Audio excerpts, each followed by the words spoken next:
All right, here you have just a corner of the game board. Board's just huge, and it'd be tough to show you this unless I focus in a little bit. Just a couple quick things. You'll notice there's like this little toad over here. If characters land near the toad, their characters are healed. You'll notice there's like some cobwebs here and some holes with spiders. That's like a spider pit. Through misfortune, sometimes your characters will get sent to these locations and they'll have to try to escape, and they'll take damage each turn if they don't. That's just a die roll, and hopefully you get lucky and you get good. You notice over here there's like a little snake pit, and over on the other side there's a torture chamber and a shark pen. And you know, those are totally, in my opinion, like throwbacks to when I was a younger kid, and the games I used to play when I was in grade school and stuff like that. You know, things with like shark pens and snake pits and things like that. And you know, I'd be lying if I didn't feel a little nostalgic for stuff like that. I also wanted to show you this. You'll notice that there's a number, like a number 7 there. And on the bottom side of this piece, it also says 7. You can't see it, obviously. But these are really sturdy and they fit right in those little notches. But it's really nice that the designer of the game actually went to the process of numbering things out, so there was no discrepancy as far as the locations on the board where things go. To play the game, like, we're just gonna, here's this little dude here, this little minotaur. And it should be noted that these bases actually come off, so if I was the red player and I had the minotaur, I could just replace that. But you just place that in the starting position, and when it's your turn, you roll the die and you see what you get. And ooh, I got a 6, so you just count off, 1, 2, 3, 4, 5, 6, and there you go. And then the next player takes their turn, and so on and so forth. Different die rolls will result in different things. If you roll a 1 or a 2, that means if you choose, you can go ahead and place another character down. So like, here I have this dragon. So we can place that. And so the next time I roll a die, I can choose which one of these two I wish to move. If you roll a 3, it's considered a lucky 3. That means you get to move the 3 spaces, and then you re-roll the die again. If you roll 4, it's called the optional 4. You have the option of not moving any of your characters if you roll a 4. It should be noted that any of the other numbers, you do have to move somebody. So occasionally, like, you won't want to move somebody, but you'll have to.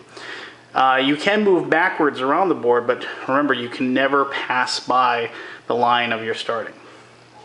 If you roll a 5, that's called the Fateful 5. You get to choose which character you move, and then you got to roll on these little boards here. And the same nice thick cardboard. And there's the Happiness board and the Doom board. And so people that have played Stratomatic Baseball will be familiar with this. You roll the 3 dice, and you see what you get. That would be a 2, 9. So you would look at the 2 on the Happiness, and then you look at 9, so power. And so then you'd look in the rule book, and it would tell you what exactly happens with power. And if you roll bad, you'd look here and you'd see something like, ooh, torture, like you have to go to the torture pit or the snake pit or things like that. And so bad things happen. That's when you roll a 5. It should be noted that when you roll a 5, it affects you, or it could affect other people on the board and things like that. And it's it's one of those nice little random, neat little elements that also seem to make absolutely no sense whatsoever, but it goes with the theme of chaos and chaosal.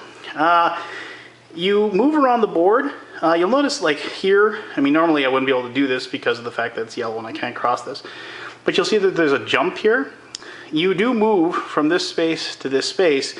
There's 3 spaces in the middle, so if you're there, you'll have to roll like a 4 or higher so you can make the jump and go across. Some characters will have a movement point or a movement rate on their character as well. You'll notice, like here, this guy, the Dragon Slayer, you see he has a 0, but like if you improve that, it would go up to a 1.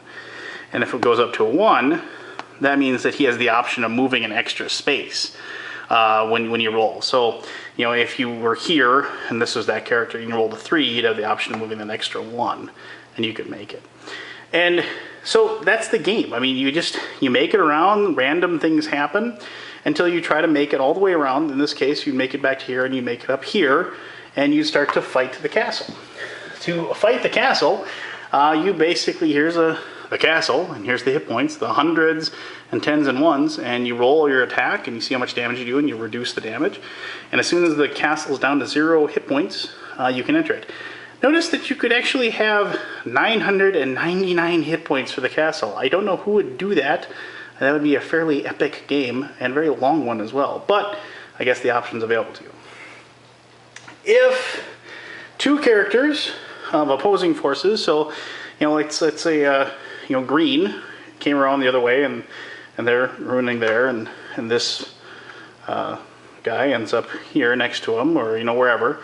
The person who moves and lands has the option of attacking that other player, and so then if they decide to attack, each person would look at their particular card. They each roll a die. They'd see which attack that they would do, and then they would see how much damage they do to each person, and fighting keeps going unless one person misses. If one person misses the other, then the person that's missed has the option of ending the fight. If you end the fight, things just continue on normally until it's the next player's turn, and then you go from there. Usually, when we play, the fights just last until one person is killed. And I guess maybe we're just bloodthirsty, or we're just so close that we never actually miss. Which, it can be a little lengthy just rolling that die over and over again, but it's not so bad. Like I said, you just continue the game until you make it into the middle. Sometimes only one person making the middle is enough. Sometimes you need two. It's all variable as far as how you're going to play the game and how you want the game to work.